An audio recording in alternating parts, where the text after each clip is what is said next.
Hello, and welcome to Episode 3 of the AAC Process Troubleshooting course. In the previous 2 episodes, we discussed raw material control and mix design.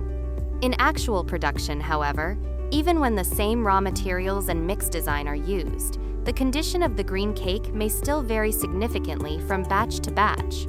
Some green cakes rise to a consistent height and develop a uniform pore structure, while others may suffer from insufficient rising height, settlement, edge lifting, oversized pores, or excessively slow hardening. This is because the mix design only establishes the foundation for the chemical reactions.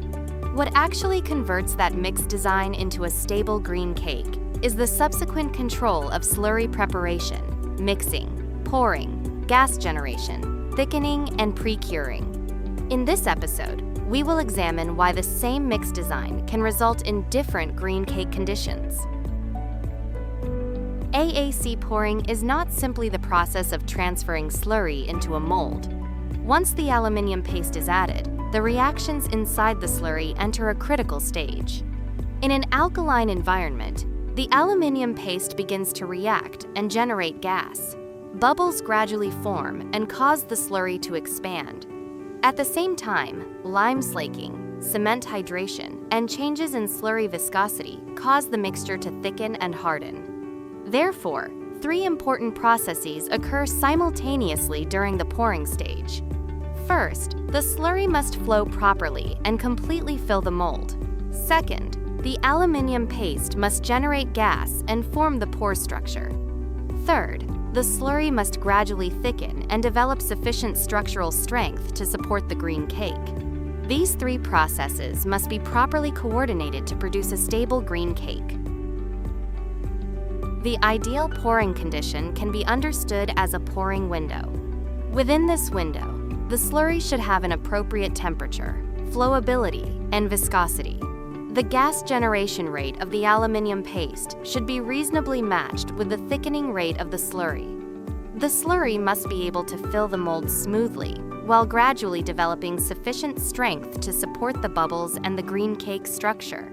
If pouring takes place too early, the slurry may be too fluid. The bubbles may rise, merge, or escape, while the green cake lacks sufficient structural support.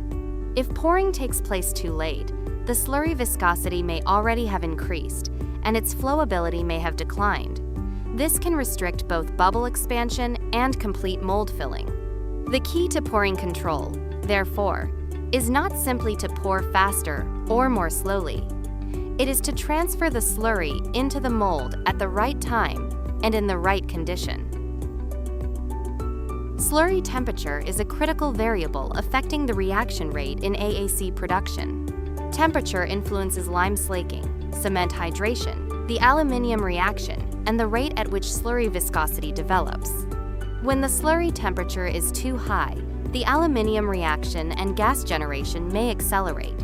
If slurry thickening and hardening do not increase at the same rate, excessive gas generation, bubble migration, non-uniform pore structure, edge lifting, or settlement may occur. When the slurry temperature is too low, both gas generation and hardening may slow down. This may result in insufficient green cake height, longer pre-curing time, and a delayed cutting window. Green cake stability largely depends on whether gas generation and slurry thickening are properly matched. If the aluminum paste generates gas faster than the slurry thickens, a large number of bubbles may already have formed before the slurry develops sufficient supporting strength. In this situation, the bubbles may rise, merge, or escape. The green cake may develop oversized pores, settlement, or edge lifting. In severe cases, it may even collapse. Conversely, if the slurry thickens too quickly before gas generation is complete, bubble expansion may be restricted. This can result in insufficient rising height, trapped gas inside the green cake, localized oversized pores, or excessive product density. The ideal condition is not the fastest possible gas generation or the fastest possible hardening. Instead, gas generation, thickening, and hardening should progress at closely coordinated rates. Green cake settlement or collapse usually occurs when the balance between the gas bubbles and the supporting structure of the green cake is lost. Common causes include an excessively high water-to-solids ratio, resulting in overly fluid slurry with insufficient supporting capacity, changes in slurry temperature or raw material condition that slow down thickening, abnormal aluminum paste dosage, activity or dispersion, causing excessively rapid gas generation or incomplete reaction, insufficient early structural development within the lime and cement system, or excessive vibration or disturbance during the expansion stage. When analyzing this type of problem, the aluminum paste dosage should not be adjusted simply because the green cake has collapsed. A more effective approach is to compare the slurry thickening condition, slurry temperature, flow spread, and green cake hardening process. This helps determine whether gas is being generated too quickly or the supporting structure is developing too slowly. The size and uniformity of the pores in the finished product are not determined only during autoclaving. The pore structure begins to form during aluminum paste dispersion, slurry mixing, and pouring. Uneven aluminum paste dispersion can cause concentrated gas generation in local areas. If the slurry viscosity is too high, the bubbles cannot expand uniformly. If the slurry is too fluid, the bubbles may rise, merge, or escape. If the mixing time is too short, the aluminum paste may not be dispersed sufficiently. If the slurry is mixed or held for too long after the aluminum paste has been added, part of the gas generation reaction may take place prematurely, reducing the effective gas generation available after the slurry enters the mold. Pore-related problems should therefore not be investigated solely by checking the aluminum paste dosage. The addition sequence, dispersion quality, mixing time, slurry temperature, and pouring rhythm must also be examined. Once the aluminum paste has been added, the reactions inside the slurry will not wait for the equipment or operators. If pouring is delayed because of mixer discharge, mold preparation, or poor coordination between production processes, the slurry may already begin generating gas and thickening inside the mixer. As a result, the condition of the slurry may have changed by the time it enters the mold. Some batches may show reduced flowability. Some may have less effective gas generation capacity remaining.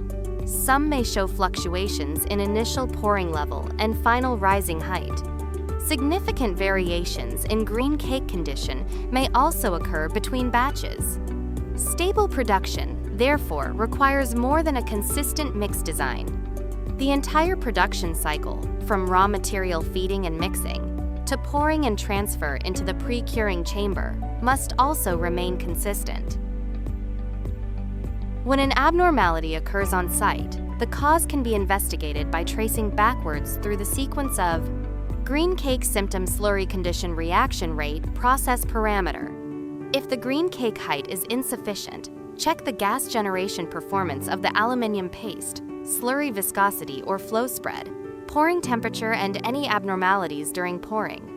If the green cake settles or develops lifted edges, focus on whether the water-to-solids ratio is too high, gas generation is too fast, or slurry thickening is too slow. If the pores are oversized or unevenly distributed, check aluminum paste dispersion, mixing conditions, slurry viscosity, and temperature uniformity.